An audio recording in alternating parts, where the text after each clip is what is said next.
Hey everybody, and welcome to the 7th episode of Time Extend, your racing game podcast. My name's Adam Ismail, and today, as always, I'm joined with the wonderful Brendan Norrison, and today the two of us will be talking through some of the latest news topics in the racing genre, and then also touching on a featured topic at the end of the podcast. Yeah, and there are a lot of little news items to get through today. How you feeling, Brendan? Yeah, I think post E3, there's only a few topics worth discussing at this point, but from that show we did get the announcement of Forza Horizon 4, which we won't discuss much today because, well, it's going to be another Horizon game, but it was good to see that our discussions in a previous podcast seem to be aligned with Playground Games thinking, since we will be able to visit Scotland and other places in the UK in that game.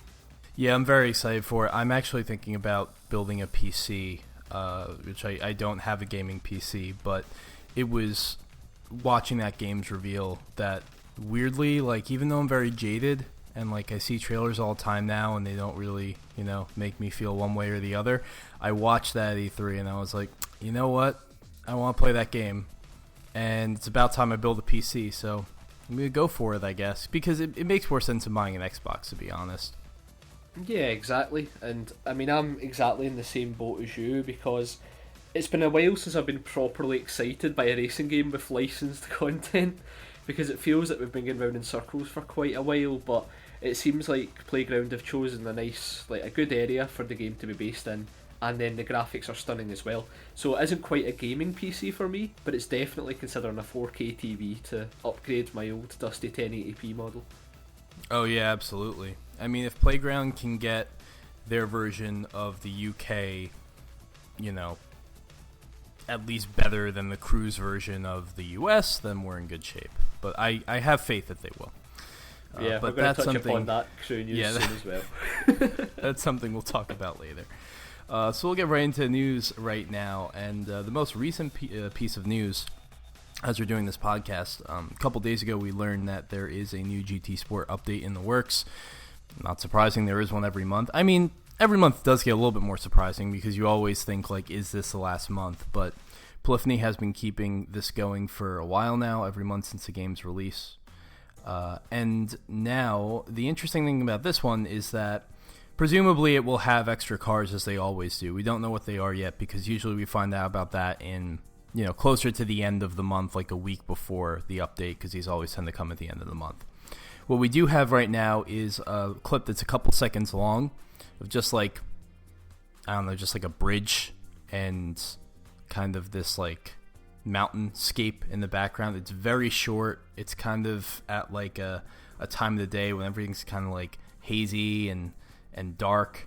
But you can see this long bridge, and people are already trying to figure out what it is. And there have been, I mean, myself included, but there have been many terrible guesses if you visit communities and forums around the interwebs. How do you feel about this? Well, firstly, I'd like to guess that everyone else is guessing that it's a previously existing track. I'm assuming that's what people are trying to work out. I mean, of course. Yeah, of course, absolutely. So one of my favorite things that I keep saying is the first guess is always Grand Valley, which is like, people see a bridge and they're like, Grand Valley. Like, if you have eyes, you can see, like, this bridge is like twice the length of the one at Grand Valley, and also the relative sides of the world that connect to that bridge are completely different. So I don't know how they don't see that. I mean, judging on this clip, Grand Valley would be absolutely massive. Yeah, it's the other thing. Grand Valley would be like 5 times longer than it is. I'm trying to think of what the other great guesses I've seen are. Because people are so quick to point out it's Grand Valley. Somebody said midfield, which I'm like, what? Oh. Like, there's no part of midfield that does this. Oh, somebody said high speed ring because they gave it a bridge, but that bridge is even shorter than the Grand Valley one. Yeah, that's tiny. Yeah, just really vague guesses that are always wrong. It's good to see that new tracks will be coming to GT Sport as we expect, but I mean, this might be me being a bit jaded, but it feels like Polyphony are still going down that well of original tracks that are more scenic rather than atmospheric. So when we talk about Grand Valley, of course, you've got the big grandstands around the track, and it does feel like a real racing circuit, but this feels like it's going to be more in line with Sierra and those type of tracks that came in the Gran Turismo 6. Matterhorn as well, because Peter wanted to race down the side of a mountain, of course. But, Right. Yeah. Yeah, it looks good, but at the same time, I'm getting. I quite enjoy things more like the Dragon Trail and tracks like that compared to these. I mean, maybe I'm jumping in too hard here before we actually see what it is, but I just get that kind of serene feel to this track, like it's going to be one that's great for photo mode enthusiasts, but I'm not sure what else it'll offer above that. Yeah, I mean, one of the popular guesses is Sierra, but the thing about that guess is that I maybe sort of agree with it. Now, I have not driven that track in like 3 or 4 years, and I have no intention to, much less even watch a YouTube video of it. So yeah. I'm not even going to go on my way to find out if that's this track, because that was an incredibly boring and unnecessary track. But that might be the case. Somebody had a really good guess on GT Planet that it was this, which I hoped somebody, like as soon as I kind of saw the surroundings, I'm like, I'm hoping somebody recognizes that. And they actually pegged it as possibly being a location in Turkey based on the presence of this castle next to the bridge. If you go on Google Maps, you look at the surrounding environment, you look at where a castle is and the bridge, kind of makes sense. And, you know, Polyphony's always looking for different locations around the world as their kind of like muse, you know, to inspire them to build a track. So I really wouldn't be surprised if that was the case. It's interesting for me because my family's Turkish and I've actually been to that area of the world before. So that's pretty cool. I don't think I've been on that bridge, but I was on. There are like 3 bridges that connect the European and Asian sides of Turkey that go through Istanbul, and I was on one of them, but I don't think it was this one because this one was actually built within, I think, the last 10 years. It's very new. So, I mean, it does make sense that it would be based on a real-life environment for the reasons you've stated, and we don't have a Turkish track in GT at all to this point, do we? In terms of the series' legacy, I can't think of one. No, we don't. And we know that like some of the tracks that they've given us, like Dragon Trail's in Croatia. So you know, which there was never a Croatian track in Gran Turismo. So they're always looking for new places, especially I feel like maybe new places outside of the typical, like, you know, Western Europe and Japan, or Western Europe and I guess more broadly Asia, because they have had Korean tracks and Chinese tracks in the past. So yeah, we'll see what happens. I'm just hoping that whatever they do, there's something interesting about it. It's not just, you know, basically lots of mountains and then they put a really, really high-res JPEG of more mountains in the background, because that's something that Polyphony always likes to do that kind of gets old pretty quickly. I mean, I used to love the tracks that had these kind of great views and that type of thing, but I feel as if it's almost limited what Polyphony can do in terms of track design. I mean, when's the last time we had something as intricate as Deep Forest or Midfield, that type of thing? Dragon Trail's probably the closest, and we end up with things like Tokyo Expressway quite often now. Yeah, they have a strange philosophy with track design now, but that said, I mean, everyone I talk to, myself included, considers like Dragon Trail and Maggiore some of their best work. Oh, of course, Maggiore as well. Totally forgot about that. That's a great track. Yeah. So, you know, it comes and it goes. I think overall, and I know you've kind of moved on from GT Sport, but somebody that we both follow on Twitter, Ali Sems, he was saying like the post-release content, like the way they keep doing this is unreal. And honestly, I have to agree with him. Like, I mean, it's not unheard of, but the fact that it's all free and the fact that they keep doing it and there's no end in sight, that's pretty cool. Oh, it's incredible. Yeah, I mean, like you're saying, I don't play it as much as I did, but hearing that it keeps getting updates always makes me think about going back, and all of this is free, like you're saying. It's pretty much unprecedented with other kind of rivals in the genre specifically, and it shows that Polyphony's determined to make GT Sport into a full package, even though it was in the beginning. I think I remember us talking about this before, but in terms of polish and stuff, nothing really comes close to GT Sport, and they've done a fantastic job at improving what was already there. Yeah, in terms of polish, nothing comes close, and there's one game we'll talk about later. It definitely could have something to learn in the polish department, but we'll leave that for the end of the news segment. But yeah, that's basically it about GT Sport. I mean, we will know in, you know, probably 2 weeks for sure what we're looking at here before the update comes out when it typically does. Time Extend has been on a lengthened schedule, as you may have noticed, so who knows if we'll have a show up before then. But you can be sure that once it's out there and we do record our next show, we'll talk about it in more detail, because I'm sure whatever they're planning is going to be something interesting. So that's GT Sport. Also news on the Forza side of the river, as Turn 10 has done away with the specialty dealer in Forza Motorsport 7. Now, I never played Forza Motorsport 7. I played some of 6 when I briefly had an Xbox. So I didn't even know they were really doing this. But honestly, it seems like kind of a cool little conceit. Like, basically the game, from what I understand, they had, the typical 700 cars or so that Forza has. And then of that, there was like 100 that you could only get during certain times, and the dealership would refresh every Wednesday. Yeah, that was it. And as someone who played Forza Motorsport 7, I thought it was a cool feature to keep you coming back and seeing what was being updated in the dealership. But it always felt as if it was a bit of a test almost from Turn 10, because the cars they were putting on the dealership weren't that exciting really.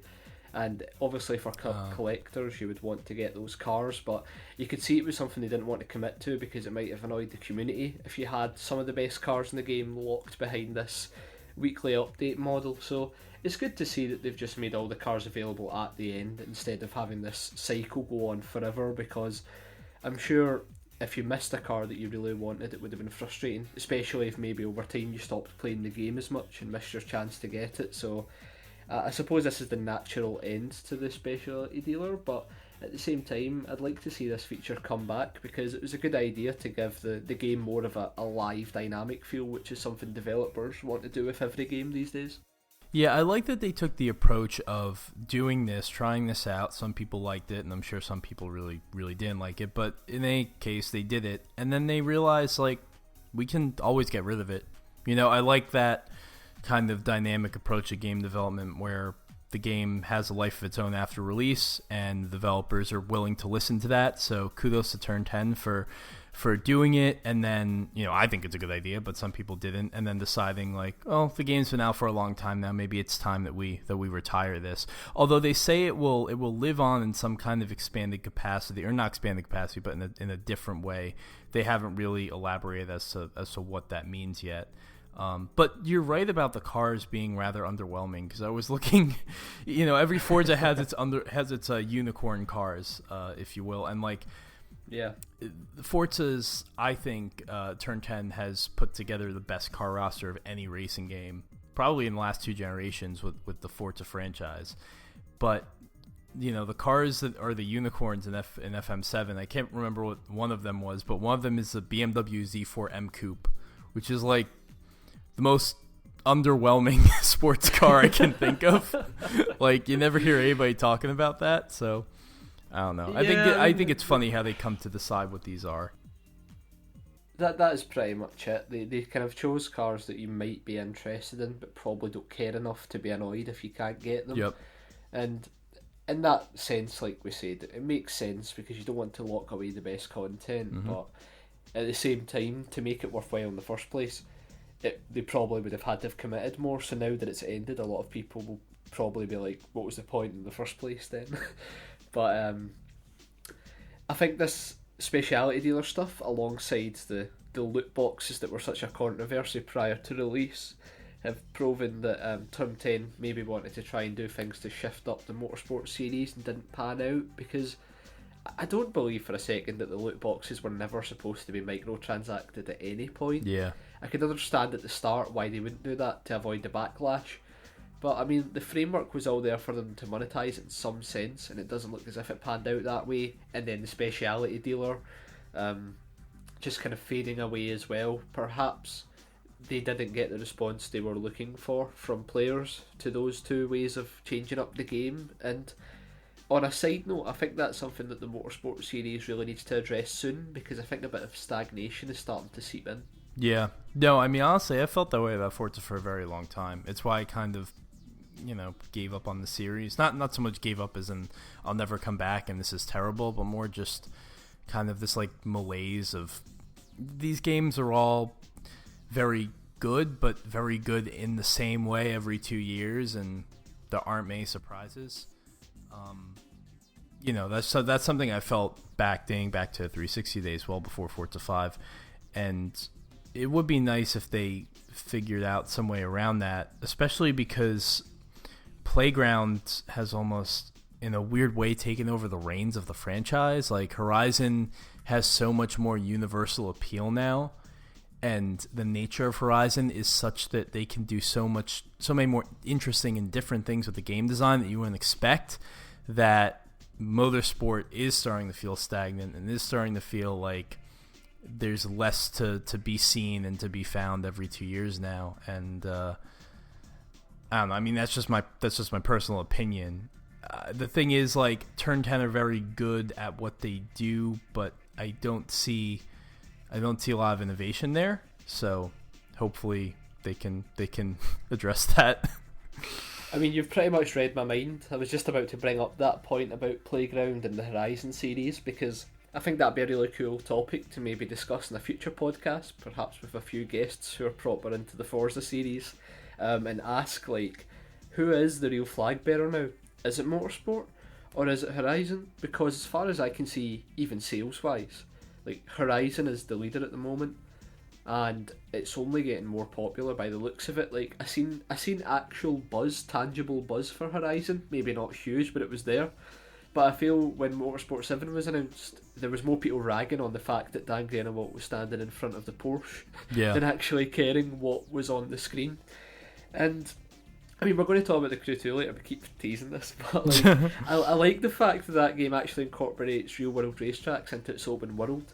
And I don't know, maybe there's something there for the Forza series when it takes that next big jump to freshen things up. Can you imagine they sort of merged the two and managed to get that middle ground of having racetracks and the open world environment? I don't know if there's something there, it's just me spitballing here, but I do feel as if the Motorsport series needs to find something to get people hyped again, because when GT Sport was announced and they showed this new direction, there was obviously backlash, but I now think we're on the other side and GT Sport's established what it is. People are grateful that it did try and change up the formula, but we know fine well we'll revert back to that single player based model soon with the next mainline entry. But I still think Polyphony, of all people, with the huge development cycles they have to have committed to sport, is very credible. And I think Turn 10 need to start thinking, what can we do to keep Motorsport fresh, similar to what Polyphony did with sport. And whatever they decide to do, you're not going to get there via figuring out a new way of doing microtransactions. Like, that's not going to be not going to be enough to shake up. It's not something, obviously, that especially the sim racer crowd really looks forward to. I mean, no fan base does, but you know, again, we'll talk about the Crew 2 and the issues I have with that game's loot boxes, which don't even have anything to do with the microtransaction aspect of it. But yeah, it's a challenge that I hope Turn 10 rises to, but we'll only know with time. Until that happens, though, you know, this is a decision. A specialty dealer is a decision that's probably a good one for right now. You hinted on why I think the specialty dealer maybe didn't work out as well as it could have as well, because the problem is these days with racing games, people seem to get annoyed when there's game inside their game. Yep. If that makes sense. So, like, the unicorn cars are a feature I've always thought was really cool in Forza, and I loved finding like the stealth black versions of the race cars in Gran Turismo 4.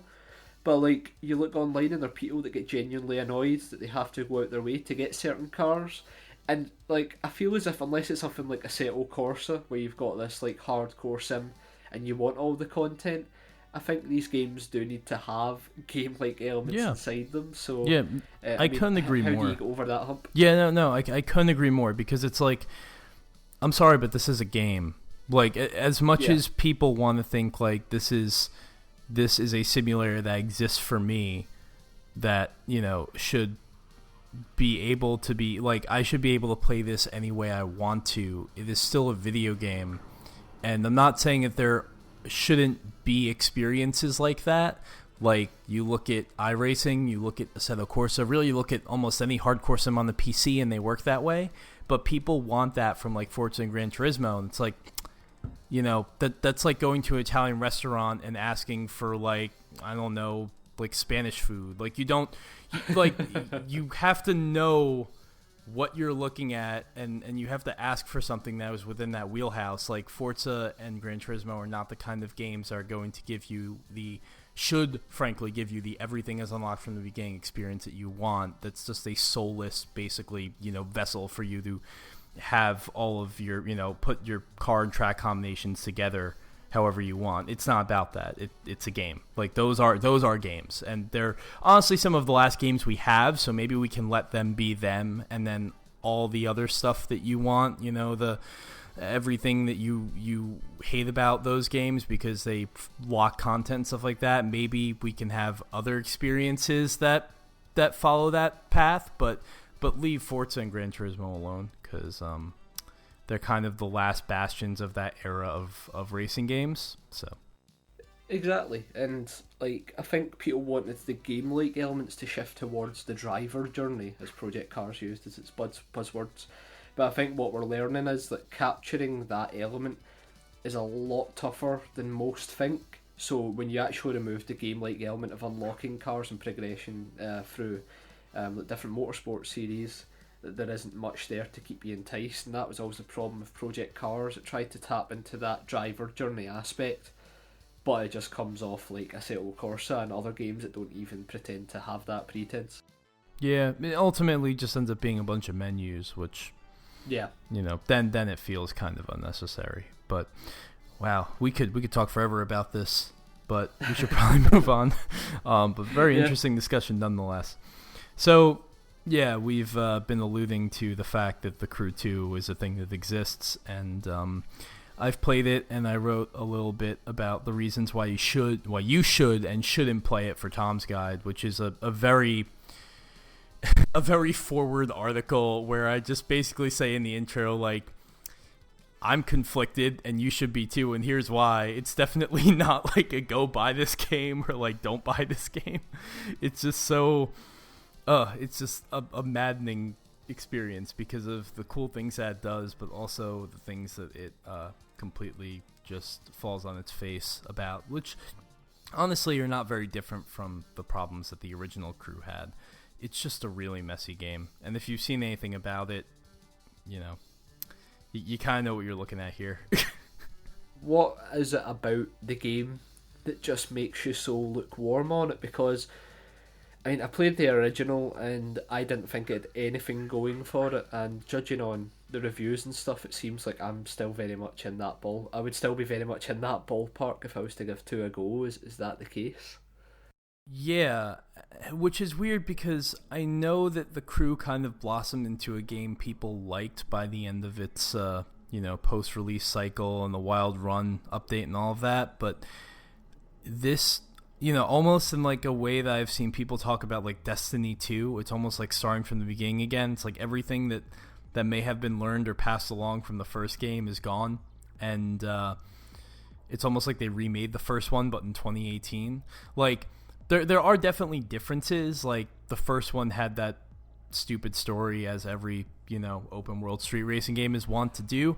This one doesn't have a story for the most part, at least like a linear story, but you still have to sit through about like 10 minutes of exposition before you start the game about why you're doing everything you're doing. So in a way, like, although you're not constantly being like kept up to date on the story, there is still a story there, and it's just as annoying because now instead of like trying to get revenge or whatever on your family, or for your family, you are participating in basically a TV show that is also on social media, because I don't know, because millennials, and you have to win the most races to get the most fans, and there's this really annoying, extremely annoying like television personality who's like the presenter through the whole thing, and everyone has stupid names and everyone looks dumb, and like this guy reminds me actually of I don't know about his voice so much because I never played this game, but you remember looking at the mascot for like the Buzz trivia games on the PS3? Yeah, that's how I imagine this guy looks. Like really annoying hair, like really thick glasses, just like an absolutely just insufferable human being. And it's one of those like kind of conceits. It just gets everything wrong about like the people that are expected to play this game, what they're looking for, what excites people now, what, quote unquote millennials are looking for. It's just it's complete bullshit, honestly. and everything you do in the game, it's really not for personal glory or success. It's for followers. So when you do a sick drift, you get followers, and the more followers you get, the more. But you never really lose followers. That's the thing. So I think I read the Polygon review of it was great, because I can't remember the person who wrote it, but they were just saying like, yeah, it's not like if you like completely just like wreck and look like a fool, like you lose followers. It's all about gaining them. So. Or if you have like an affair and it starts a press scandal, you don't lose followers. Right, for that right. Either. I mean, that'd be good. Or maybe if like, for example, you were like, you did this thing that a lot of people thought was cute on an airplane, and then like a week later, everyone hates you for it. you don't get a milkshake ducked in this game, if that's what you're asking. Which, actually, that's a great idea. This game really should have done a better job of reflecting internet culture. Like, basically, everything that you do is beloved for about a day before everyone turns their back on you and you become essentially the villain of the month. That'd be pretty good. Or, like, you're like, oh, I'm going to do a triple backflip, and then you don't know the day before somebody else did it, so everyone just comments under the video like, oh, you copycat, this has already been done, this isn't exciting, and then you lose all your followers and stuff. I mean, absolutely. It sounds a lot more exciting than the actual game. I think we really stumbled across something. I think Ubisoft should hire us. But yeah, I mean, that's all my surface level, whining and moaning about the game as far as its presentation is concerned. This is a Ubisoft game, which unfortunately means it's pretty janky in how long the menus take to load, in gameplay, in almost every aspect. Somebody said also, I think it was the same reviewer I was talking about earlier, that reminded them of Steep, and I'm inclined to agree with that. It is, which I know you like Steep, Brendan. I never even thought of that, actually. Never figured out that it makes total sense. It does make total sense, because what it is it has this massive scope, but everything still feels broken. Yeah. And for some people, the scope will be enough to get over that. Like the amount of articles I've seen where the headline goes, "The Crew 2 is a terrible game, but I love it anyway." Like at least 4 reviews from major publications on the internet have that title. I am not one of them. I think it's a terrible game, and I don't want to play it because it's a terrible game.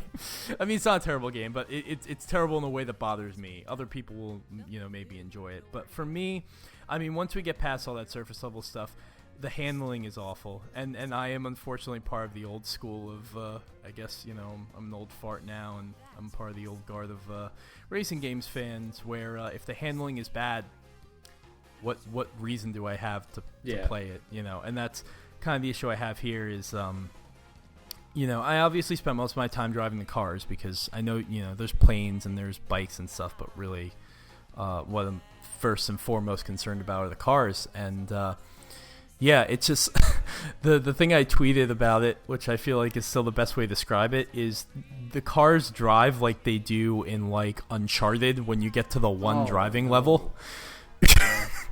But it's the whole game because it's the crew.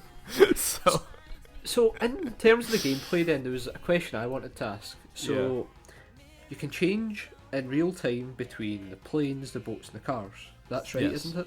Yes, you can. And so there are a couple events. No, it's fine. You can continue asking your question. But just real quick, there are a couple of events that really put this to the forefront, where you're doing it like, because most of the events don't work that way. Only like the longer form ones, but there aren't a ton of them.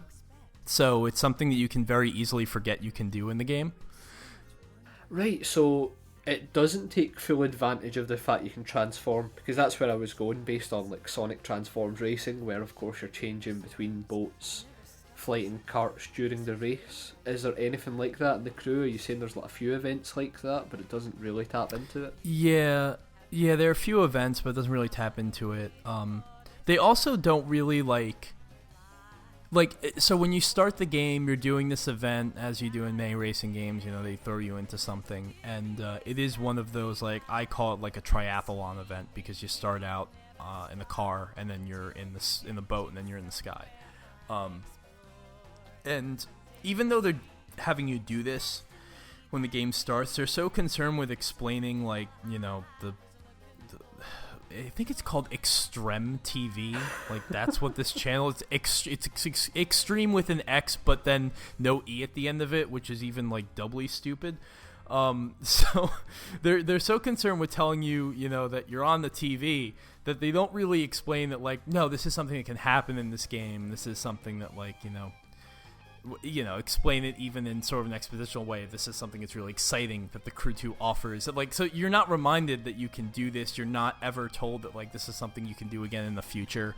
Like, it's just that could have been something where the game really differentiated itself, but instead it kind of got dropped. Yeah. It's unfortunate, because honestly, when you're doing that first event and you're changing the type of vehicle you're driving, it's very interesting, because when you start out in the car, I think next you go to a boat, and you transport into this boat, and when you do it, they do this really trippy thing with the world design where, like, it's hard to explain, but basically, like, they put you in this boat, and now you're in the river, and I think you're in, like, the Hudson River or something. I think you're near Manhattan or something, and, like, the horizon line of the map curves upward, almost like you're in a tube. Right. It's like they do it in such a way as, like, you're moving from car to boat, and it looks really, really interesting. And then they do it again when you're going into the sky, and, like, I know it's just for show, but, like, it is honestly very trippy. Like, when it happens, like, whoa, that's actually really cool. And then eventually the map unrolls itself and becomes flat again. Becomes boring. You know, that was a nice touch. Becomes boring again, yeah. So that's the other thing that really needs to be touched on about the Crew. You know, a lot of people are saying, like, oh, the scope of this, it's, you know, the entire U.S., which I appreciate. I mean, I said in the article I wrote that I think one of the things that any American will do when they start playing the game is immediately drive to their hometown, or where their hometown would be if the game got, you know, had every aspect of America, but it's really obviously, you know, shrunken down as it needs to be. I did, and I drove to New Jersey, where weirdly they had the city of Bayonne, which to explain to you, Brendan, and other people who don't live on the East Coast, it is not a city that would ever belong in any game. Right. Ever deserves space on the map. You know, it's like, I don't know. I'm sure you have your local example, of course. but it's like not like, why of all the places. I mean, Jersey isn't a very noble state. It gets ragged on in the U.S. because it's kind of like regarded as like the armpit of the country, I think is one article famously put it. But, like, you have Bayonne and Jersey City. It's just very weird. But anyway, I drove there, and then, you know, drove around and just kind of wandered aimlessly and just, you know, completely ignored the obligations that I had on the map. And it just, you know, it's big, but there's nothing there. And I always get the sense that, like, Ubisoft doesn't understand it's that weird, slightly unsettling world of this was designed by French people, honestly, who who have a love for Americana, maybe, who want to capture it, but can't, because there are parts of this world, especially highways, because when you're in between major city centers and areas, there are just these long highways that go on forever, which is, I mean, not terribly different from actual America, except for the fact that these highways look exactly like the highways in Test Drive Unlimited. Oh. Which, you know, similar development background. So, I don't know. As I'm playing the game, I'm just like, these are not how American highways look. Like, these look like, it reminded me of when I took a trip for work to Barcelona back in February, and as I was on the highways there, I noticed, like, yeah, you know, there's not here, like, maybe in Europe, or maybe just more specifically in Spain, like, there's not a very big shoulder. Like, obviously, there's a lot. in America, space doesn't come as much of a premium, so we can take up massive space with our roads and whatnot.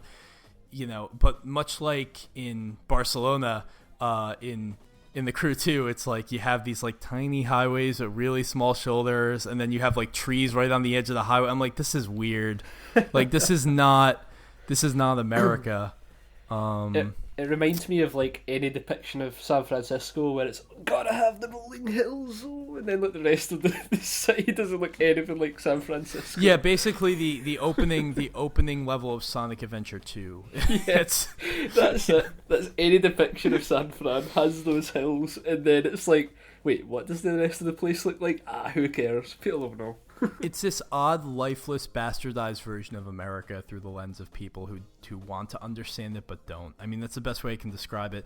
And when you get to New York, because New York... And here's a situation where it's like, okay, I won't bother them too much for getting, freaking Bayonne wrong, because who gives a shit? But, like, Manhattan, downtown Manhattan, Times Square, that's all, a main focus of the game. It's one of the main areas. Like they point out on their website, they point out in the game, it's like you got your San Francisco, and you got the South with the Bayou and everything, and then you got like in the East Coast where you want to be is New York City. So I went there, and it's like they made half of Times Square, which is so weird because Times Square is like this kind of like it crosses over, it's kind of like an X, but like a really shallow one. When you see pictures of it, you can kind of see like the corners of like the huge billboards and everything, and now they're screens obviously, but just like facing each other. You only get half of that in the Crew 2, and it's really jarring because again, it's just like you wanted to get certain parts of this map right, but even like the most important ones you got wrong, and it's extremely jarring. And on top of that, these are again very, very lifeless environments. There's like maybe, there are actually like people, kind of pedestrians roaming the streets and everything, a decent amount, but there's no traffic ever. Like it's really strange. It feels like a ghost world, and again, owing to the fact that everything's eerie and not quite right to be America, it feels even more like a ghost. So it's like Uncanny Valley if it could be a map, essentially. That's what it kind of sounds like when it's trying to replicate something that exists, but it gets the core fundamentals wrong, and I'm not surprised if that's the case. Yeah, it's really strange. And the thing I will go out on in explaining the weirdness of the map is that Andy Kelly of PC Gamer contributed, I think, the best article about the Crew, and honestly, like, read reviews, read my piece if you want, but this really is the best one because all he did was he just ventured around the map and just took pictures of the storefront signs. Oh, I've seen this, yeah. Because it seems that Ivory Tower have used some kind of like, procedurally generated or, AI or something to generate store signs for just stores in the world, not places you'll visit, but just like scenery as you drive by. And I mean, they're god awful. Like you get a lot of combinations of the words chicken, grilled, and coffee for any restaurant. There's a store that advertises pizza, grilled pizza, of course. Coffee, grilled pizza. I don't know what that is. This French cuisine restaurant that has ravioli, fettuccine, and tortellini on the door. One of my favorites is the one that it's actually a normal looking restaurant, and they got that aspect of it right, except for some reason there is a concrete barrier for about 6 feet off the ground, and there are no stairs, so it's completely inaccessible to anyone. Wow. That's an ambitious strategy. There's this one store that's just called Circular Dots, and there's this other store that is a combination airline, travel agency, breakfast, mechanic, spa, pharmacy, hotel, and furniture repair shop, and laundromat, all in the same location. That guy's living in 2042. Yeah, he knows what the store needs to have. He's doing it all. And then the motel/apartment rental place, which is open 7 days a week, which, as the article reads, You know, it's open 7 days a week, which you'd hope somewhere you live would be. Offering rooms for 3B, 9B a night. Great price. Oh, is that all? Perfect. That's exactly what I've got in my wallet right now. Oh, great. Yeah. So, yeah, it's a mess, and I'm sure some aspect of it will improve just as it did with the first game, but it's honestly, I know some people, they're not fazed by stuff like this. They actually take it as a challenge to find all the weird stuff in the world and pull off these crazy glitches. Like, Ubisoft actually posted like a brief like social media ad for the game. It's, it's just like a 5-second no sound, but like it's basically somebody driving a helicopter perpendicular to the road into a car. So the helicopter is moving sideways basically. The rotors are perpendicular to the ground and into a vehicle on the ground, and then like the quote that appears on the screen is like, this is the most amazing, or like, this is absolutely amazing, or this is the most amazing game I've ever played. My friend discovered this and sent it to me. He's like, so they're advertising the game based on the strength of its glitches. And I'm like, yeah, I mean, it basically is like the Gmod of racing games right now. That they're charging a potential £80 for if you get the gold edition. If you get the gold edition, so that's Crew 2. Yep, it sounds like it suffers from the diagnosis we made a few podcasts ago about games afraid to actually commit to the kind of atmosphere they want. It just sounds like that. They come up with the cool concept of being able to change on the go. They even seemed to demo it to you with that cool horizon effect, and then it was like, nah, we'll just make another open world game that's completely empty. That'll be much more fun. With social media. So yeah. Oh yeah, you can get those followers, man. It's all about those followers. It worked so well when Codemasters went down that route with Dirt 3. It was like, why don't you upload that clip to YouTube, man? Oh yeah, that kind of stuff. So it's good to see we've come full circle, and now we're obsessed with getting followers and stuff again. Because I don't know about you, but the one thing I want from my racing games, especially arcade racing games that could be unique, is to get followers on Twitter.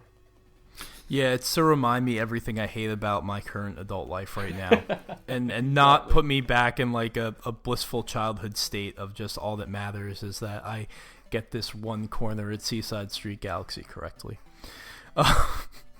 Yeah. So anyway, we'll move on to the real quick to the last news item, which Brendan, you brought up about Onrush, and that it recently had a free weekend, which I completely missed. Yeah, so Codemasters announced this earlier this week, and it happened now, basically. If the beta didn't give you your fill and you didn't buy the full game, and I imagine there's a lot of you out there, you can now try the free weekend, which includes the full version of the game that had many improvements over the beta, to be honest. And one of the reasons I wanted to bring it up is I think it's good for people on the fence getting to try the game, but I think it's bad for Onrush because we're just under a month from release and we're already getting these free weekends rolling out, and that can't be a good sign. Yeah, it's something that we talked about in our last show that we were kind of worried about. Now, in a weird way, it's not a good sign, but I also feel like it was inevitable. And not inevitable in like, oh, this game was inevitably going to fail, but like people don't understand what it is. And you don't understand what it is even for the first probably 2 hours that you're playing it. So, no.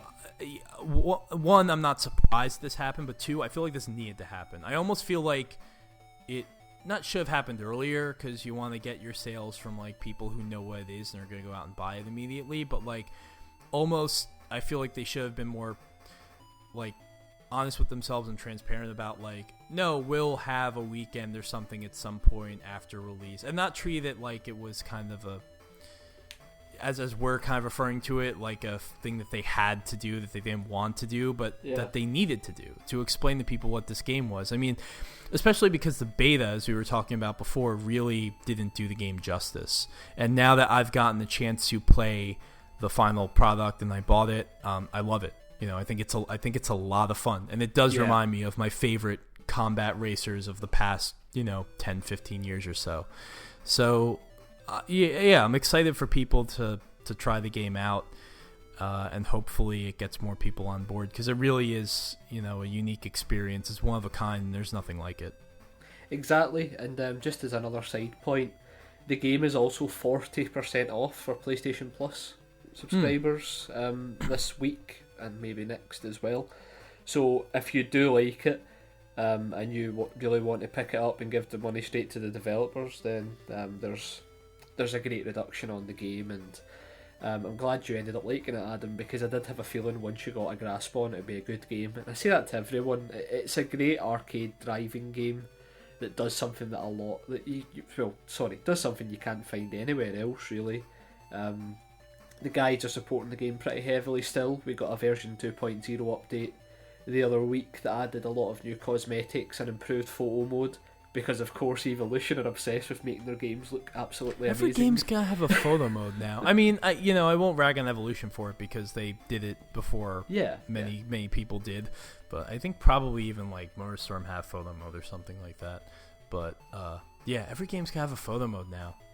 Yeah, the latest God of War had a photo mode added, or it's still waiting for the update, and it's like, who cares?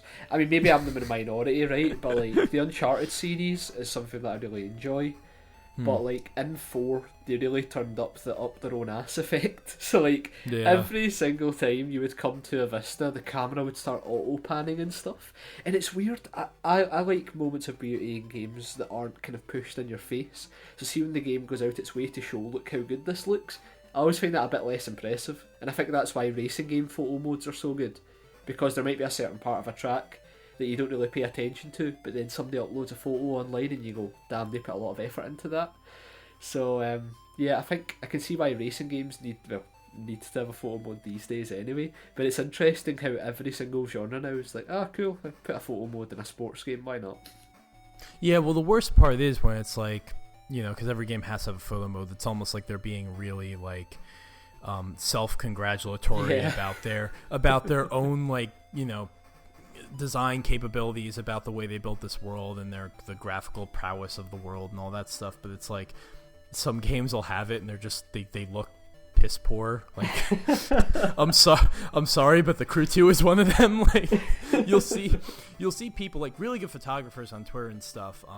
A guy I follow, Torque99, he does fantastic photography, and he did with Crew 2, and it's like, but he also posts like Forza 7 and Forza Horizon photos and GT Sport photos, and it's like you look at this Crew 2 photo, it's like, damn, like why even bother, man? Like even like the best photographers in the world can't make this game look good. I'll stop ragging on the Crew 2. Yeah, exactly. The weird thing about the Crew 2 though is like I've seen some photos that show the reflections and the like puddle effects that look incredible, but the rest of the game just looks so like plasticky and not real at all. That I feel bad for the guys who really do put a lot of effort into creating photos, because there's just some games that are unsavable. The cars look good. Aspects of the game do look good. Certain vistas do, but I think it's again the issue of like those cities where you're just seeing in this concrete jungle that doesn't look nice at all. But anyway, about Onrush, for 40% off, you should buy it. If you're listening to the show, you have time extends. It's not really a recommendation. It's more of a command that you should go buy the game for that price. Yeah, we've seen it before. If you want to see these type of games continue to exist, you do need to support them as well, assuming you like it, of course. I mean, the two this year that are probably fit into this category is Onrush and Trailblazers, which is something we might be able to discuss another time, but that's basically Bizarre Creation stuff, making a new kind of arcadey racing game, so that looks pretty cool as well. I'd say those two games this year are probably the most adventurous as far as the racing genre is concerned. And if we want to see more stuff like this and get that Shock sequel that I am pushing for, we need to start supporting these types of games as racing fans. Oh, I'm sure the Shock sequel is definitely still in EA's. It's a lock. It's in the in progress pile. They just need that one little push to get over the edge. You're not allowed to complain if, in a year's time or in 2 years' time, you really wish somebody made some kind of, light, more, carefree and fun, this lighter racing game or arcade racing game or something like that, and you're like, where is it? Why won't anyone make it? Like, here's your chance. You got to put your money where your mouth is. So please support stuff like this, because otherwise, I don't want to hear you bitch. Yeah, exactly. That's it. I mean, even talking about the price points here, there was people complaining about Onrush's price point, and they probably had the Crew Gold Edition pre-ordered for £80. You've got to think about it logically here. I mean, these types of games cost a lot to make, especially with Evolution behind it, like the amount of technology in this game. And just as a brief point, that's kind of goes against the whole self-congratulatory sense, because Onrush looks amazing, but you wouldn't guess that when you first play it. It just kind of looks like a standard off-road game, but the more you play it, and then when those unreal weather effects kick in, it's like, wow, there's been a lot of effort put into this. So don't come out the gate and say, oh, this type of game doesn't deserve X amount of money, until you've actually played it and seen what it can do. Because Onrush, kind of, it's like a ball of wool almost, kind of unravels itself, and then by the end you're like, holy crap, they put so much effort into this. Yeah, and it's an unexpectedly beautiful experience, because you normally, games are very multiplayer focused, I feel like, never go out of their way to really look great, or even they'll play well enough for the gameplay to be fair, but they won't necessarily like the animations and the just the way that the game moves. Maybe the developer won't put as much effort into it, because it matters more that everyone's kind of on the same page, and the more fluff you add, the more it might cause the servers to struggle or whatever. And so I don't know. My expectation with the multiplayer first game is that they don't really put that attention into it, because their efforts are focused elsewhere in other places. But like with Onrush, it's surprisingly like it's an amazing looking game, and you would expect from a studio that used to be a Sony first party studio. But I was blown away by the game the first time I played it. I know you were talking about it, and you were saying like it really wasn't technologically like a tour de force, and I was like, I can't imagine how. But then once I started playing the game, I very quickly realized that for myself. So. And it's at 60 frames as well, something easy to forget. Yes. But like the frame rate is incredibly smooth, even with a lot of stuff going on the screen. So in some ways it feels more ambitious than Drive Club in that sense, that how much is happening in the one time, and they've still managed to get 60 FPS out of it. It never slows down, and I have a PS4 Pro, and the interesting thing is I only have a 1080p TV, so but I have it on super sampling, so the game essentially thinks it's running on a 4K TV. Yeah. And you can set it to prioritize detail or frame rate. It's the only game I've played outside of The Last of Us Remastered where if you have a prioritized frame rate, it's 60 frames. If you have a prioritized detail, it's 30 frames. And like, honestly, once the game defaults to 60 FPS mode, if you try and play in 30 frames, it's like it's drunk goggles. You can't do it. And it's so weird, like thinking like, oh, if I played this game at 30 when I started, I probably could still play it that way, but having played it at 60, you can't. And honestly, the difference in detail, I don't notice anything. Like, I don't notice any sort of lack of graphical detail from being in 60 rather than 30, so definitely play the game that way.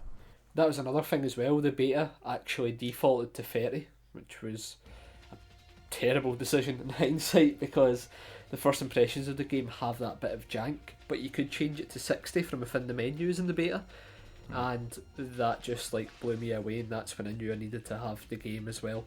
But I mean, we basically gave a glowing recommendation here. If you're on the fence, give it a go. This is a game that will thrive through word of mouth, so you have our word of mouth saying it's a good game. If you decide to purchase it, you have to tell others that it's good as well, because this type of game won't stand the chance marketing wise against your more kind of traditional offerings like The Crew, and then just in general the multiplayer space. It's a very, very intense environment between like Rocket League and Fortnite, all those types of things. Onrush wants to survive and push forward. Even this game, not as a series, just this game alone, then the people who play it need to give it good word of mouth if they really enjoy it. Couldn't have put it better myself. So, I could continue, we could continue just going on about why you should buy Onrush, but I'm sure we'll do it next week too, and the week after that, and the week after that. So yeah, we're going to go full steam ahead into the featured topic, where we'll talk about another Dreamcast racing game.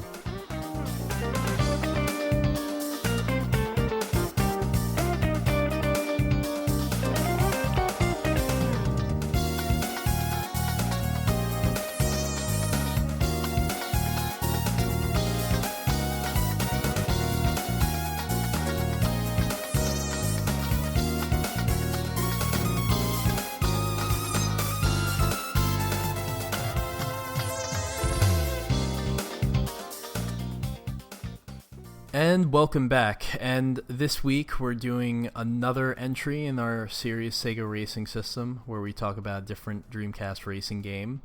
And last week we talked about Sega Rally 2, or last month we talked about Sega Rally 2, which is a very polarizing title, obviously. Though it's grown, I think, on both of us since we really came to grips with it. This game, this is Sega GT, and this is not a polarizing game at all. I think we both agree it's shit. Oh, it's really bad. I'd rather talk about the merits of Who Wants to Be a Millionaire on Dreamcast than Sega GT. Oh my god. I remember you were, you bought it, and either right before you got it or after, you were like, is it really that bad? And I'm like, yeah, you don't think it could be that bad. Like, you honestly try to rationalize in your head. You're like, this is a racing game produced by Sega in one of the company's golden eras. How could this be bad? And yeah, they found a way. They found a way, and it's so infuriating because, this was their big attempt to go up against Gran Turismo, back when Gran Turismo was the best-selling game on the original PlayStation. So, anyone who says, like, oh, racing games are like, they're for really boring people or whatever. Like, there was a time where all of you bought Gran Turismo, or at least all of you, if you were around 20 years ago, would have had that game. Every single person with a PlayStation. And Sega was right to be like, hey, we should make our own. The problem is they put a team that had no racing game experience whatsoever on it, and it just ended up being a complete and utter just pile of garbage. But yeah, so I'll just quickly rattle off some of the details about the game. So, Sega GT released in February of 2000 in Japan, August of 2000 in the US, and December of 2000 in Europe. It had a PC release in early 2001, and the thing to remember here is that the Dreamcast did not survive much long after the game came out, because the Dreamcast essentially had basically like a year and a half of a life. Like, it came out in September of 99 in the US, and by March of 2001 it was done. I think they announced that it was going to be discontinued in January of 2001. So essentially this game comes out, if you're in Europe, in December, and 2 months later the system is discontinued. And really, like, it makes sense if you're actually playing the game and you're experiencing what this is in real time, because probably you might have been upset that Sega was exiting the console business, but then you probably also played Sega GT and thought to yourself, well, if this is the best they have, then maybe they should. Sega GT killed the Dreamcast. Yeah. I mean, it didn't, but like for us it did. And the studio that developed it is WoW Entertainment, which I'm going to quickly figure out what they did, because it wasn't other racing games. So WoW Entertainment's contributions to the world were, outside of Sega GT, were Sega Tetris, Sega Marine Fishing, Alien Front Online, World Series Baseball 2K1, which interestingly is considered like the worst baseball game of all time. It was terrible. It actually, like, it didn't give you the ability to control the outfielders, which basically meant that you couldn't play defense in the game. You could only hit the ball and pitch, and that was it. Wow. So, yeah, WoW Entertainment was definitely the weak link of unfortunately, of Sega's first party, or rather second party companies and developers, which is really unfortunate. And I mean, also not, to be the weakest link, like, you had the best studios in the world. Sega had the best studios in the world this time, so there had to be one that wasn't up to the level of the others, but unfortunately, WoW Entertainment was kind of a ways down, and they gave us Sega GT. So, seeing as how you first played the game, you played the game for the first time within the last couple weeks, I think in these discussions, I like you to give your initial impressions first off to kind of direct where we go here. Yeah, that sounds good to me. So, I will say, I didn't think it could be as bad as you said, like we talked about. The fact that we were getting a Gran Turismo clone on Dreamcast seemed like it was infallible. Especially when you consider, like, we really had to dig deep to come up with faults about Sega Rally 2 and kind of rationalise that. So I thought this might have been the same type of thing where we're almost putting our shield up about what could be bad about Sega games. So, when I turned it on at first, I drove the kind of lower powered cars in the game, like the hatchbacks and stuff. I was a bit miffed with how weightless it felt, but I didn't think much of it at that point. I was like, this is drivable. It's not great fun, but it's drivable. Yeah. And then you drive anything with more than like 70 horsepower and the game just loses its shit completely. That speedboat effect, the left-right slalom down straights becomes the norm. The weird collision engine with walls, where sometimes you hit it and you just kind of bounce off, and then other times your car will just spin for no reason seemingly. Oh yeah. And all combined with track design that's like, what if we did Gran Turismo but with no creativity whatsoever? Yeah, every single thing about the game is wrong. Yeah. The only thing that isn't is a car builder, but before we get into that, just talk about the basics that you touched upon. The physics are maddeningly awful, and it amazes me when you go back and read reviews about this game, and it got like 7s and 8s, and I'm like, what? What the hell? Like, I know our standards may have been lower back then, but come on. Yeah. I mean, I'm sure there were reviews that said, like, this is almost as good as Gran Turismo, which is, I mean, just could not be further from the truth. Like, when you start the game, you do drive these K cars, and if it's a front-wheel drive K car, it'll handle well enough.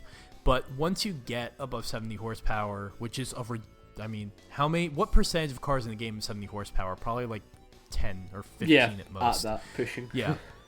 And then once you get past that, front-wheel drive cars, like, high-performance front-wheel drive cars like an Integra Type R or something like that, or Civic, it's like, all right, like, this understeers like a dog, but, and it makes a lot of noise and goes nowhere, but it's not uncontrollable. It just, there's not much to do.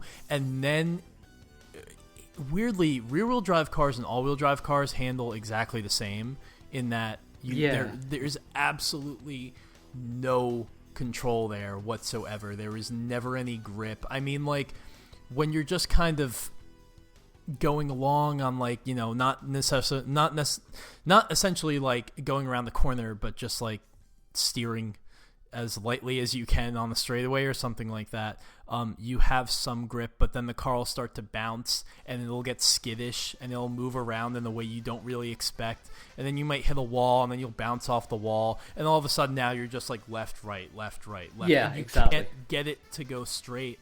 And then you're thinking, like, okay, well, the car is like really light, it kind of, I can't necessarily get to where I want it to go, but like I can move it. So then you apply braking and turn to a corner, but when you do that, you have absolutely no front end grip. The car does not bite until you're halfway through the corner, where suddenly it's an oversteer situation now, completely flips around, you spin out, and the engine noises in this game are probably average for the time. But when you spin out and you just hear the rev, like,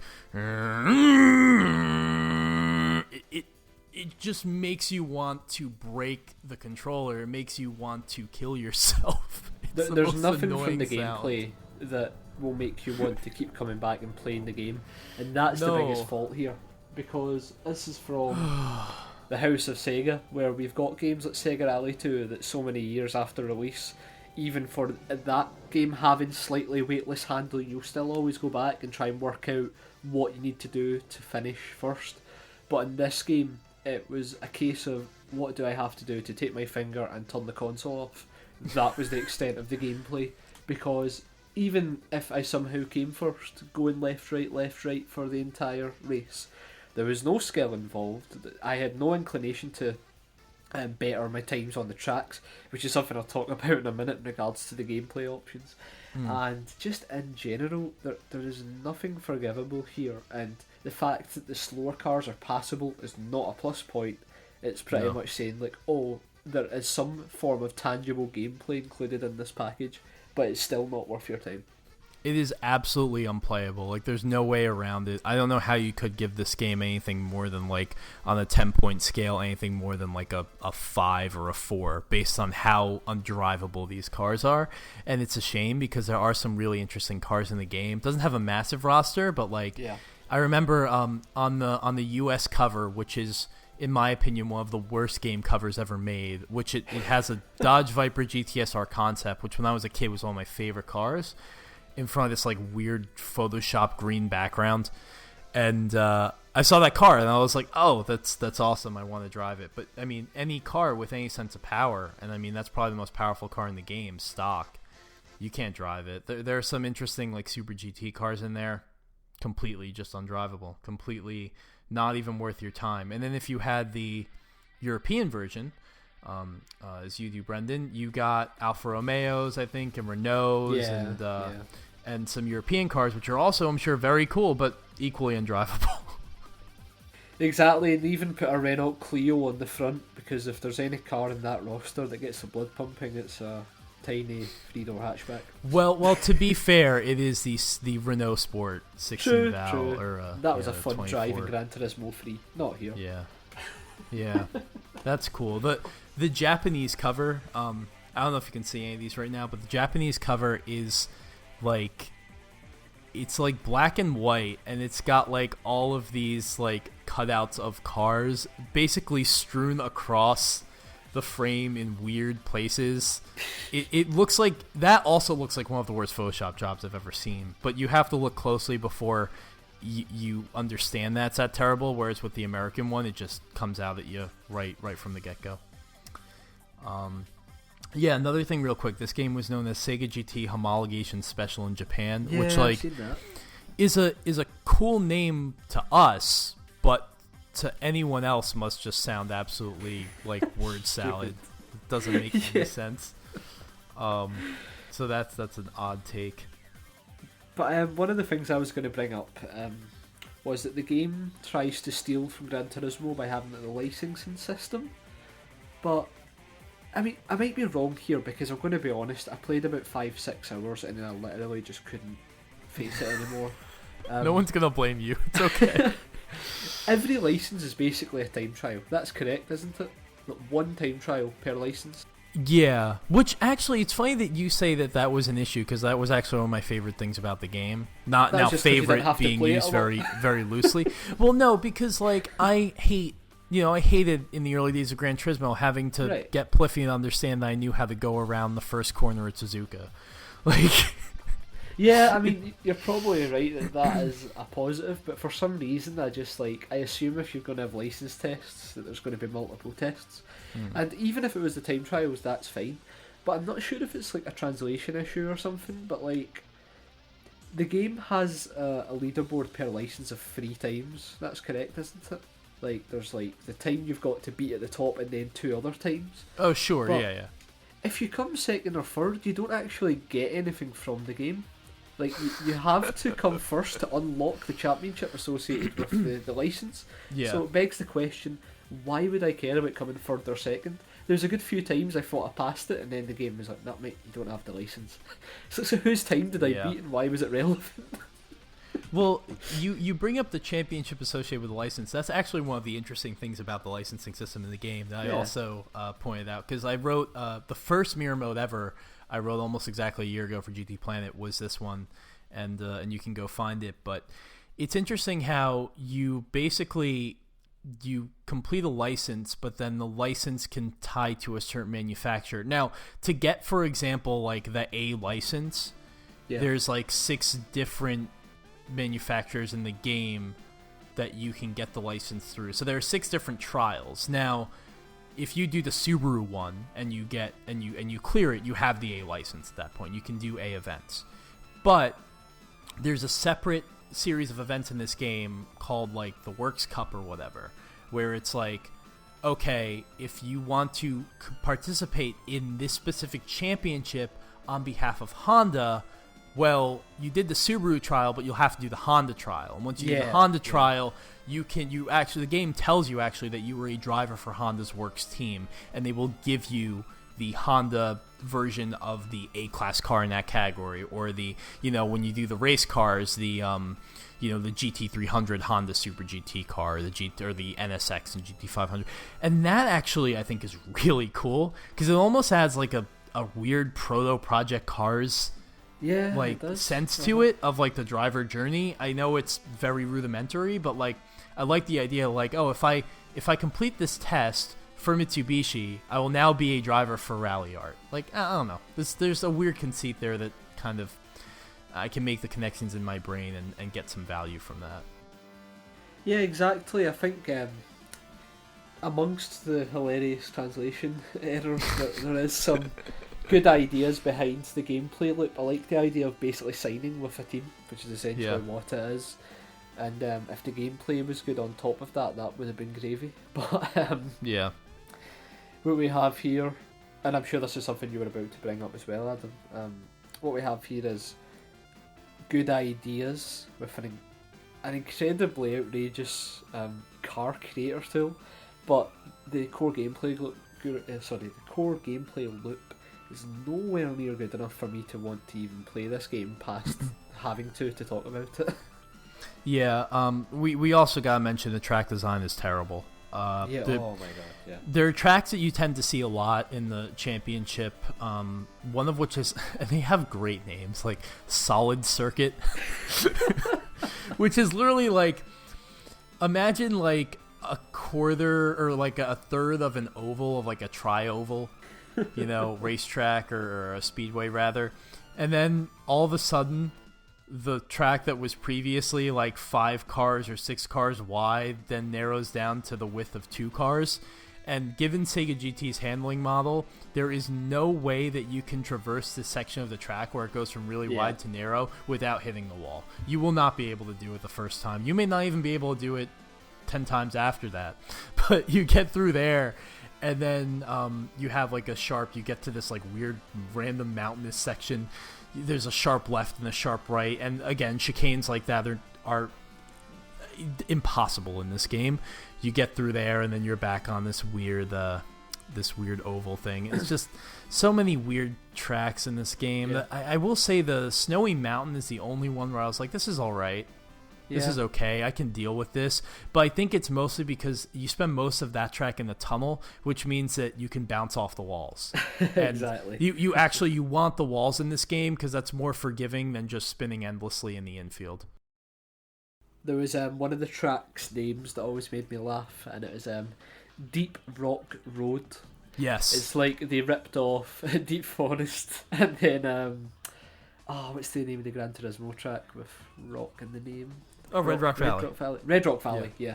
So it's like they looked at those two and just went, just take a word from each of those and bash road on the end. So yeah, there's that one. There's a lot of tracks actually in the Deep Rock Valley environment are just kind of, they're probably some of the easiest tracks in the game. They're like in the desert, and basically there's a city, I can't remember what the city ones are called, but there are 2 city. Night Section. That's great. I love that night section.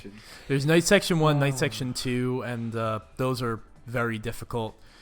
Even though those have walls, they get really narrow and very hard to drive. And yeah, it's it's just at every step the gameplay is awful. Also, like, the Dreamcast was far and away the most powerful console at this time. Even when the PlayStation 2 would come out, end of 2001, you wouldn't see PlayStation 2 games that really look better than Dreamcast games for a while because the PS2 was much harder to develop for out of the gate. So this game should have looked great, but honestly, it doesn't. Like it's okay, but there was never a moment playing this game, even as a kid, where I looked at it and I was like, that looks really, really, really good. Like, nothing that ever struck me on the level of, like, anything close to Gran Turismo 3, which was obviously, like, the pinnacle at the time. Yeah. I mean, I think this would be an interesting thing to do for future games we look at on Dreamcast, but I'm just checking out some synopsis for reviews at the time for the game, and listen to this from Daily Radar. Sega GT is a nearly perfect racing simulation that offers hundreds of cars, dozens of options, and weeks of deep gameplay. I like that we measure. I like that was a time when we measured gameplay value in weeks. How many weeks can I get out of this $50 purchase? IGN 9.2. Abundant with options, cars, and a ton of racing modes. GT, and they're actually using that acronym, is easily the most realistic game of its type on Dreamcast. No, don't say that. The funny thing is, this was a weird time for Sega because, even though Sega GT was horrendously bad, they didn't have their best racing game output on this console, because you had this. Sega Rally 2 it had a lot of problems, as we talked about. Still a good game, but definitely with the frame rate issues and everything, and being rushed at launch, wasn't as good as it could have been. Yeah. Daytona 2001, which would come out after this, I can't wait to talk about that one, because I go back and forth on that game. At first, I thought it was as bad as Sega GT, and I've come around on it, but it's still not a great game. And F355 Challenge, which was very good, but I mean, that game was the most limited in content of all of them. So Sega was kind of, I don't know, they didn't put their best foot forward with the racing games on this system. No. There is a great sim in the form of Test Drive Le Mans, which I also can't wait to talk about. But Sega GT is none of those things that were just described. It really isn't, and like the last line I read from reviews shows how back in the day there was like really no care for racing games handling well at all. Yeah. It was just outsiders trying to pass judgment, because Antagonist Magazine, funny name, it says, what the fuck is Antagonist Magazine? I have no idea. 2 areas where Sega's game slaughters, and that's in capital letters, Sony's Gran Turismo 2 in quotation marks. Oh my god. Gran Turismo 2, as so called. Depth and graphics, Sega GT apparently absolutely hammers it. That is wrong, as we've discussed. Yeah, it is wrong. I mean, Gran Turismo 2 obviously was on a much worse in terms of technology system, so it's like it's apples to oranges there.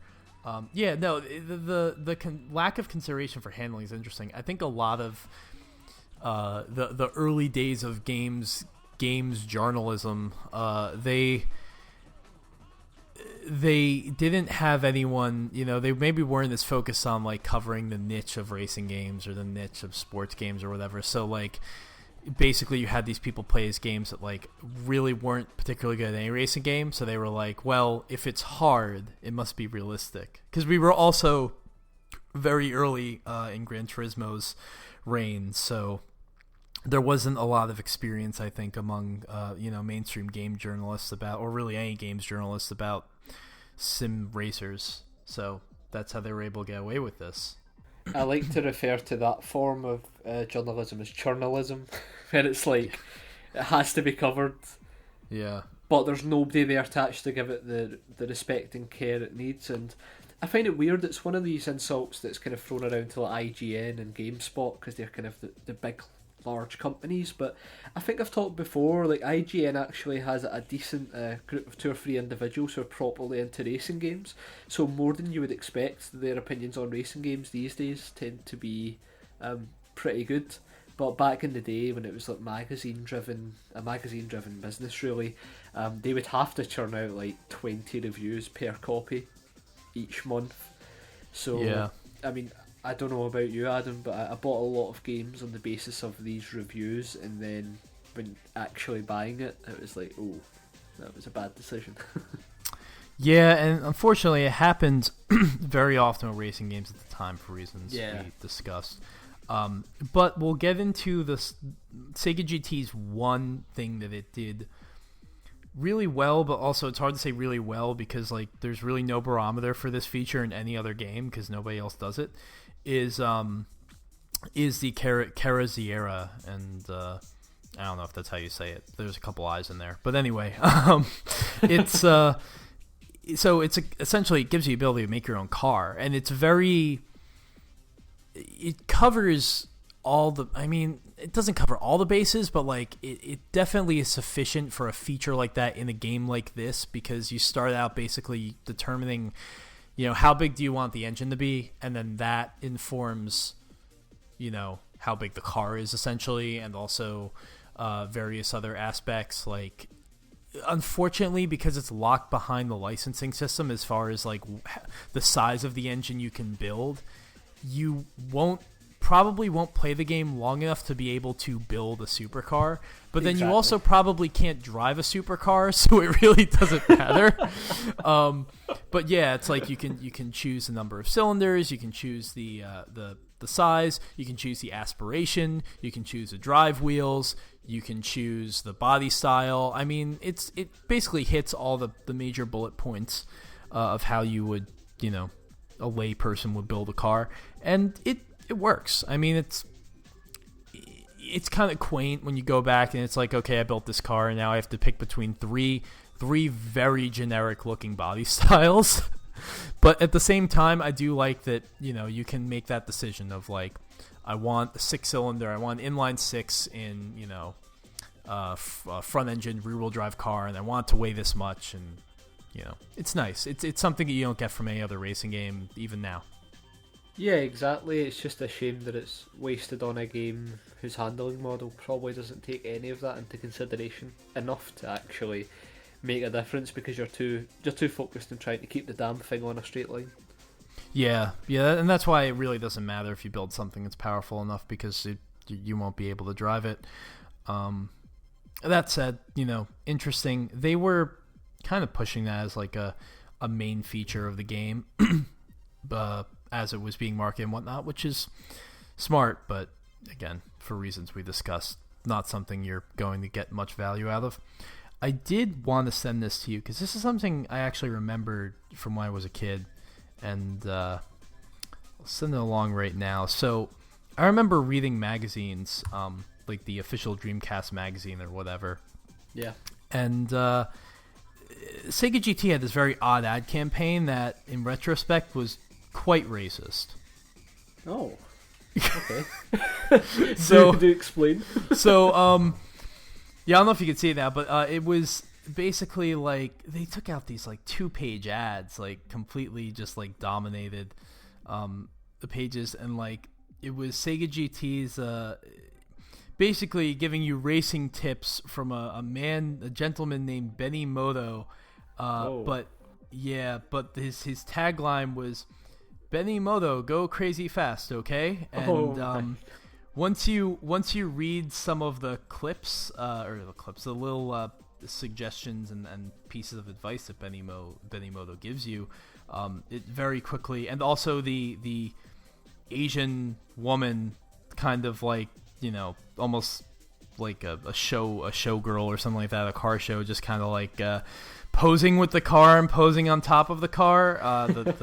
The undertones start to come through. Yeah. Oh wow.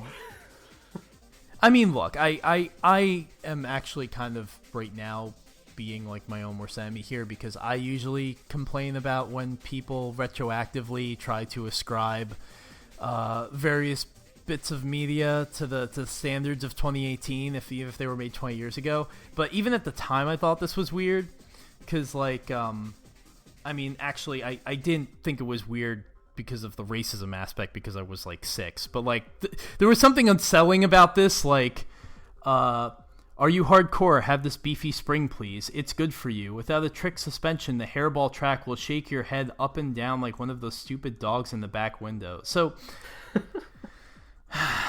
yeah, it's not out there. Great. It's not much great. like everything else to do with the game, so you could say at least they're keeping the theme. They are keeping a theme, and you had mentioned that like the translation is awful in this game, so it's weird that they tried to, of all the things they could have conveyed through a print ad, they try to get the English across. It's just a very strange title, all things considered.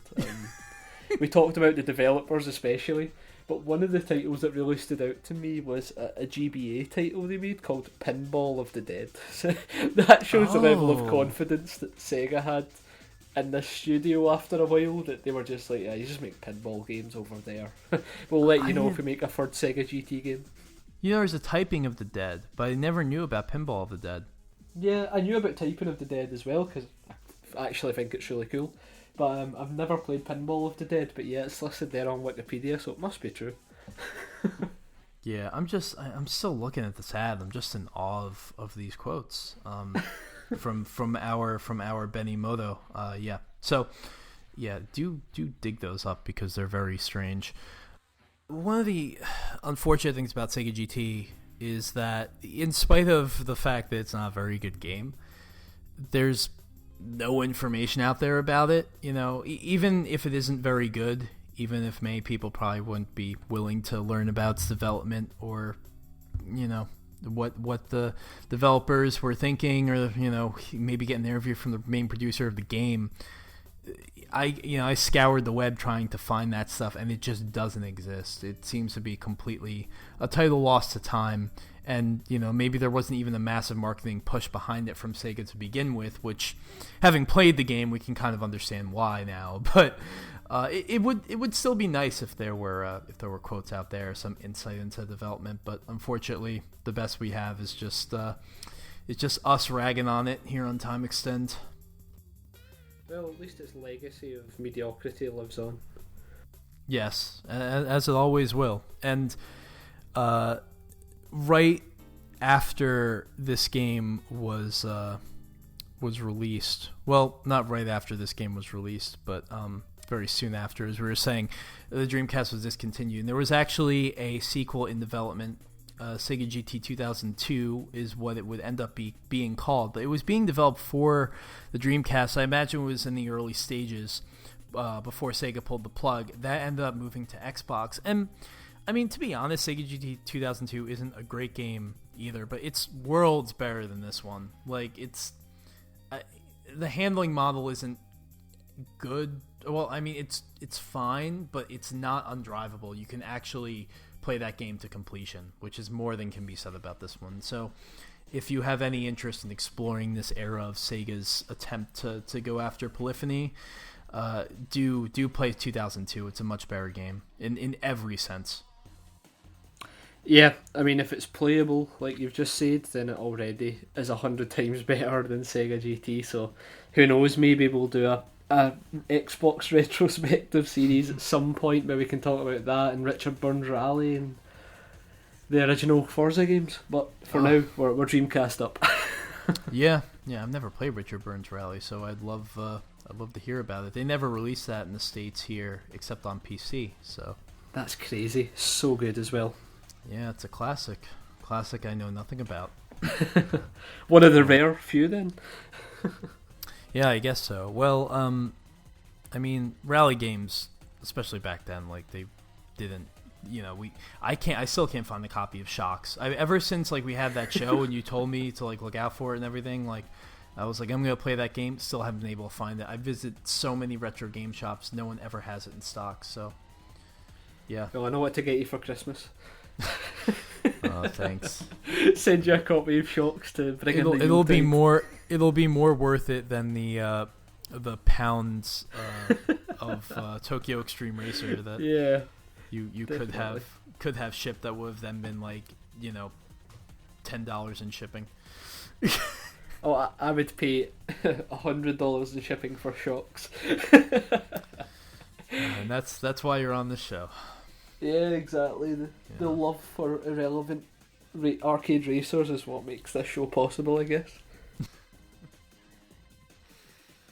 Well, that is our 7th episode of Time Extend. Yeah, you can find my Crew 2 story on Tom's Guide, reasons why you shouldn't play it, and also find my stuff on GT Planet occasionally, and that's just about all that I have going on. Oh yeah, and I'm Pioneer Spine on Twitter. Yeah, find me on Twitter at Brainwings. No longer writing for any active websites, but I do have my own personal blog that you can find on my Twitter account where I'll ramble every so often, but it's all about that Time Extend, baby. Yeah, and you can expect Brendan's long-form 12-part diary on the career of Shocks coming. Starting in August, you'll get to be treated to that feature. So look out for it. Yeah, talk about Shocks and fawn over my new Civic Type R as well. Oh shit! Yeah, you guys. We really should talk more about that than any of these terrible games. That could be a cool discussion topic at some point, though, talking about the cars that we have driven. And I mean, you've got a really good daily driver as well right now, Adam. So yeah, I got Fiesta ST, although because I haven't played the Forza game in a while, I think that's the only game that has it. So unless you count Dirt, but I don't ever rally my car, so I can't speak to that. Also, real quick, the one last thing I'm going to say about Sega GT is that the soundtrack is terrible. And I'll just good point. Good point. The most offensive thing about any Sega game is to have a bad soundtrack, and it's really, really bad. So, yeah. All right then. We will see you at a later date to be determined. Yep. See you next time, guys. Thanks for listening.